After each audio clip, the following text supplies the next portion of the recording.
سلامونه، مینه او احترامات مې ومنئ. هیله ده چې تاسې ټول به روغ جوړ یاستئ.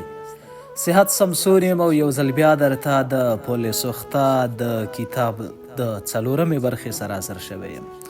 په دې هیله باندې چې د کتاب د 4مه برخه را سره په مینه واورئ. دا چې څه پکې پیښیږي راځئ نو زه درته وایم، تاسې راته غوږ شئ. ډېر بېحاله او ستومانه وم. دروازه مې وټکوله، مور مې دروازه را خلاصه کړه. سلام یې واچوه، نور یې څه ونه ویل. زما لپاره یې هم ارزښت نه درلود چې ځواب راکړي یا یې رانه کړي. اوس ماته یوازې دا مهمه وه چې ویده شم. لاړم په خپل ځای کې اوږد وغځېدم. 5 بجې مې مور ویښ کړم. له پاڅېدو سره سم هغه ټابلیټ کا چې قنداغه به یې راکړې وه خولې ته مې واچوله او ورپسې مې 2-3 ګیلاسه چای هم وڅښه. لږ را بیدار شوم. جامې مې واغوستې، د چایو ترموز مې هم واخیست. غوښتل مې له کوره ووځم. ناڅاپي مې مور مخې ته ودرېده او وی ویل، زویه په دې حالات کې چې زه تا وینم ډېره ویرېږم. الله دې نه کړي داسې نشي چې کومه ورځ روږدی شي. مور ته مې وویل، ډاډه او آرامه اوسه، په ما هیڅ هم نه کیږي. دفتر ته راغلم. ګورم چې د تېرې شپې په پرتله ګډونوال زښت زیات راغلي وو.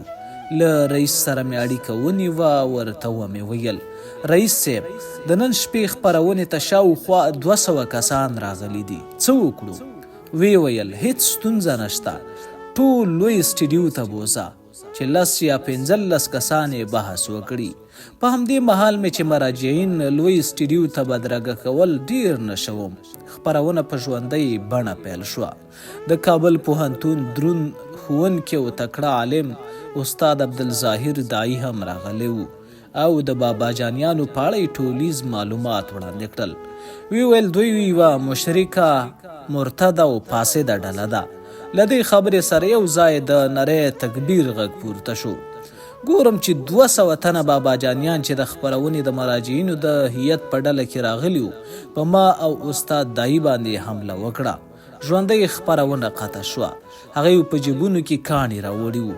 خپلو دسمالونو ته یې هم اور واچوه.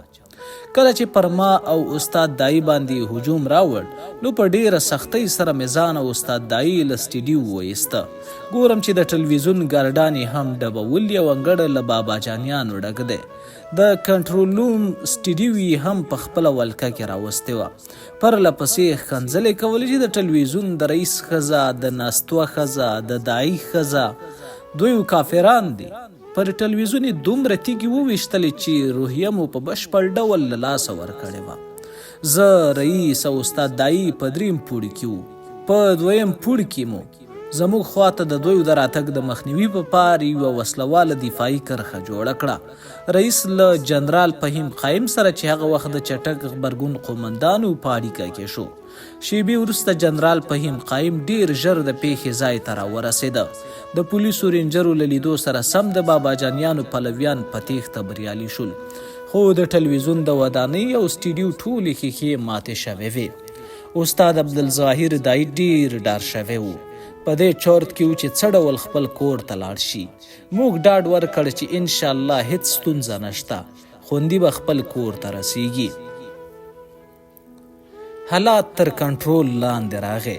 جنرال فهیم قایم د ټلویزیون انګړ ته راغلی و. له موږ څخه یې وپوښتل څه خبره ده، چاته خو زیان نه دی رسېدلی. ورته ومو ویل چې زموږ 2 تنه ساتونکي د چاقو په واسطه ټپیان کړي دي. په همدې وخت کې ایوب سالنګی چې د کابل امنیه قومندانو له جنرال ظاهر سره یو ځای ټلویزیون ته راورسېده. ایوب سالنګی ډیر په غوسه و، ځکه 2 اونۍ وړاندې مو څو انتقادي خپرونې د ده په اړه درلودې. د ټلویزیون دهلیز ته چې ورسېده په لوړ غږ یې وویل، څه خبره ده، تاسو بیخي له پایڅې رایستلی دی. له نورین پرته بل ټلویزیون په افغانستان کې نشته، ستاسو له لاسه هیڅ په قرار نه یو. رئیس د سالنګي خواته راغی. له لاسه یې ونیوه او خپل دفتر ته یې له ځان سره بوته. جنرال قایم د کابل د ملي امنیت رئیس او جنرال ظاهر چې د کابل د جنایي جرمونو د څیړنې رئیس و ټول د رئیس دفتر ته لاړل. وروسته له 2 دقیقو څخه یې زه هم ور وغوښتم. ورغلم کېناستم ګورم چې زما مخامخ څوکۍ کې ایوب سالنګی ناست دی.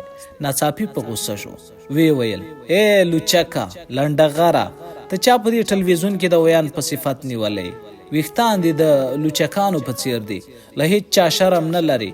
له یوې خوا خلک ښکنځي بې پته کوي یې او له بلې خوا د مجاهدینو خبرې کوي. څو مرمۍ دې په کونه خوړلي دي چې د جهاد خبرې کوي؟ ما ورته وویل جنرال صاحب، سړی باید په کونه مرمۍ وخوري بیا د جهاد په اړه خبرې وکړي. د سالنګي غوسه 2 برابره شوه. وی ویل لعنت دې وي پر دې ډیموکراسۍ چې هر لوچک ویان شوی دی، چې ته خو په خبریال او ویان نه وی مشهور او د رسنیو د سانسور خبره نه مطرح کېدلې.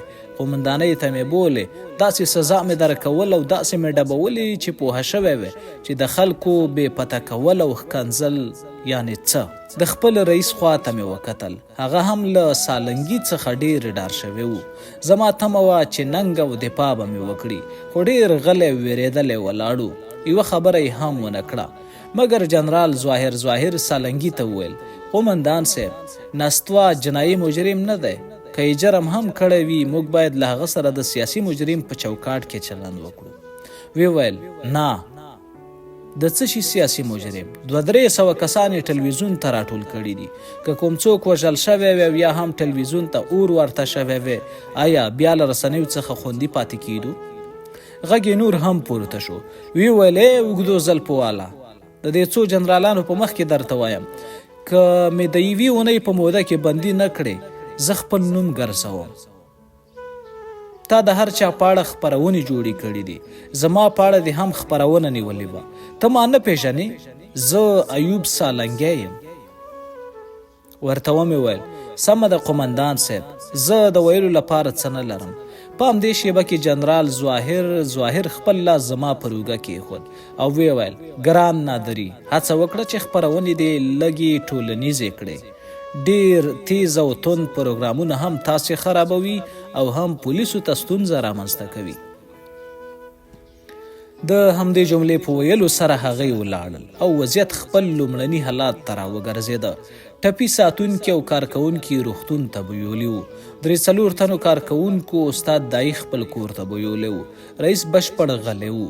له خپل دفتر څخه ووت او ما ته یې ویل د دې خپرونې شا نوره پرېږده، دا خلک ډېر ګواښونکي دي. ومې ویل سمه ده. دا خبرې چې ما ته وکړې د خپلې ځانګړې خونې په لور روان شو. دی به په دې کوټه کې کله یوازې و او کله به یې هم ملګري ورسره وو. ټلیفون مې له جب څخه راویست چې ګورم 20 زنګونه راغلي دي. په دې کې ډېر زنګونه د سینما د ملګري محمود رهګذارو. زنګ مې ورته ووهه، له سلام مخکې په لوړ غږ وویل نازم آن مشتا که پرق زور مندان بشکن دستی که بازوی ضعیفان بشکند. چیرې شان نستوه خپرونه مې د کتله یو په یو قطع شوه. تشویش راته پیدا شو چې کومه پیښه نه وي شوي. ورته ومې ویل نه خیرت دی، هیڅ ستونزه نشته. وی ویل ای هلکه نستوه، ته خو اوس له یوه ویان څخه ډېر لوړ په یو رهبر بدل شوی. پوهیږي یو نفر در باندې مین شوی دی، هغه د تاجیکستان اوسیدونکی دی. وی ویل دا دی واخله خبرې ورسره وکړه. ما پوښتنه ترې وکړه څوک دی؟ ناڅاپي د یوې نجلۍ غږ راغی چې په بشپړه تاجکي لهجه یې خبرې کولې. وی پوښتل چیرې یې قومندان صاحب؟ تا خو زه له تاجکستان نه په خپل ځان مینه کړم، اوس دې مجبوره کړی یم چې افغانستان ته درشم. نه غواړې چې یو ځل دې دا مینه له نږدې ووینې؟ حیران پاتې وم چې څه ووایم. محمود ټلیفون واخیست، راته ویې ویل نادري صاحب خپرونې هم ستومانه کړی، راځه نن شپه یو محفل ونیسو، په یوه بهانه به خپله مینه هم وویني. ما پوښتنه ترې وکړه ښاغلی محمود چیرته درشم؟ پته یې راته 2م پروان زینت فرنیچر راکړه. ما هم وعده ورسره وکړه چې درځم. کله چې په موټر کې کېناستم د ټابلیټ کا ټوله نشه راڅخه لرې شوې وه. خپل موټر چلونکي ته مې وویل زه چې 2م پروان زینت فرنیچر ته لاړ شو. ځواب یې راکړ مدیر صاحب مور دې اړیکه نیولې وه. ورته ومې ویل چې خلکو پر نورین ټلویزیون حمله کړې، استاد یعنې ستا پلار جان هم ډېر اندېښمن دی. خپل ټلیفون مې راواخیسته، مور ته مې زنګ ووهه. ورته ومې ویل چې د بابا جانیانو له کسانو پر ټلویزیون حمله کړې وه، لږ پاتې و چې ما او رئیس ووژني، خو وژغورل شو. د هغوی تر تعقیب لاندې یم. نن شپه کور ته نشم درتلی، زم له یوه ملګري سره. د هغوی کور ته مور مې راته وویل سمه ده، په خپل ځان دې ډېر پام کوه. له مور سره مې د اړیکې تر پرې کېدو وروسته د ملګرو له جملې څخه یوه تن چې د کابل امنیه قومندانۍ کې و نوم یې زما له یاده وتلی. هغه زنګ راته وواهه او وی ویل ای هلکه ناستوه، په خپل ځان پام کوه. ایوب سالنګي د حوزې ټولو امیرونو ته ویلي دي چې که ناستوه لږه سرغړونه وکړي نو ګیر یې کړئ او دوسیه یې رسمي کړئ. زه پوهه شوم چې دا سړی هسې بهانه راته جوړوي او نیسي مې. ورته ومې ویل سمه ده. وروسته مې د ملګري اړیکه پرې کړه. ګورم چې محمود بیا اړیکه ونیوه، خو دا ځل دی خپله نه و بلکې هماغه تاجکۍ انجلۍ وه. هغې راته ویل کوم ځای ته رارسېدلی؟ زما مینې راتګ د زما لپاره لکه د یوه کال په اندازه دومره ځنډنی شو. بیخي ډېره دې په انتظار پاتې شوم. ویرېږم چې تر راتګ پورې دې بوډۍ نه شم. ما ورته وویل اوس در رسېږم، تشویش مه کوه. اړیکه مې پرې کړه. زینت فرنیچر ته چې نږدې شوم محمود ته مې زنګ ووهه. ورته ومې ویل ښاغلی محموده، زه له زینت فرنیچر سره ولاړ یم، دلته را رسېدلی یم، خو یوه ستونزه موجوده ده چې ایوب سالنګی ما څاري. که لږه تېروتنه وکړم بندي کوي مې. موسکی شو. ویې ویل راځه، د کورنیو چارو وزیر زور هم په تا نه رسېږي، هغه خو یو عادي قومندان دی. بیا یې وپوښتل چیرته یې؟ ورته ومې ویل د زینت فرنیچر مخې ته ولاړ یم. ده وویل ښه، ستا لپاره چې ته وایې وضعیت ښه نه دی، موږ درښکته کېږو او ځو زما د یوه ملګري کور ته. ورته ومې ویل سمه ده، زه درته انتظار یم. 5 دقیقې وروسته محمود له 2 انجونو سره له زینت فرنیچر څخه راښکته شو. زه او موټر چلونکي هم له موټر څخه راښکته شولو. ګورم چې تاجکۍ نجلۍ ډېره لوړه ونه لري، سپینه چاغه او له ما څخه ډېره قوي وه. په ما یې چې سترګې ولګېدې کلکه غېږ یې راځینې چاپېر کړه، ټینګ یې ونیولم او ښه زور یې راکړ. راته ویې ویل زما مینې ته څنګه یې؟ په لیدو دې ډېره خوښه شوم. رښتیا به ووایم زه یې سخت تر تاثیر لاندې راوستلم.